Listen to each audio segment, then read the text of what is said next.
చేప గుడ్డు తినడం వల్ల ఎవరికైతే శుక్రకణాల లేమి అంటే మనం పునర్జన్మ ఇవ్వడానికి దాంట్లో కౌంటింగ్ అంటారు, ఎగ్ కౌంటింగ్ అని.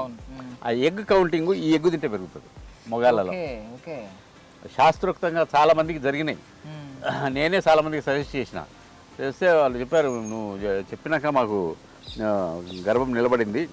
అంటే మగాళ్ళు తినడం వల్ల, ఆడవాళ్ళ సంగతి మనకు తెలియదు కానీ ఆడవాళ్ళకైనా మగవాళ్ళకైనా కూడా ఇది సహజ సిద్ధంగా దొరికే చేప గుడ్డు కాబట్టి ఈ గుడ్డు ద్వారా శుక్రకణాలు పెరిగి, అంటే ఏదో మునక్కాయ తింటే అవన్నీ శాస్త్రోక్తమైనట్టు కాదు. మునక్కాయ పొడుగుందని భారతీయ రాజా సినిమాలో పెట్టాడు.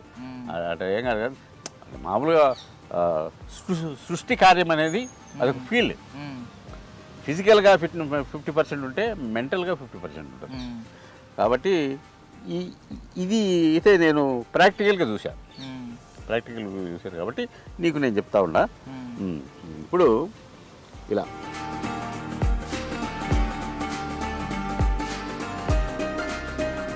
సగం లేట్ అవుతుంది, సరిపోతుంది కాదు. ఇది వేపుడు. నేను లాస్ట్ ఎపిసోడ్కి వచ్చినప్పుడు అప్పుడు కూడా వేపుడే చేసావు, కానీ అప్పుడు ఈ ఉల్లిపాయలు పచ్చిమిర్చి ఇవన్నీ వేయించి దాంట్లో అసలు వేయలేదు కదా మనం. అవును.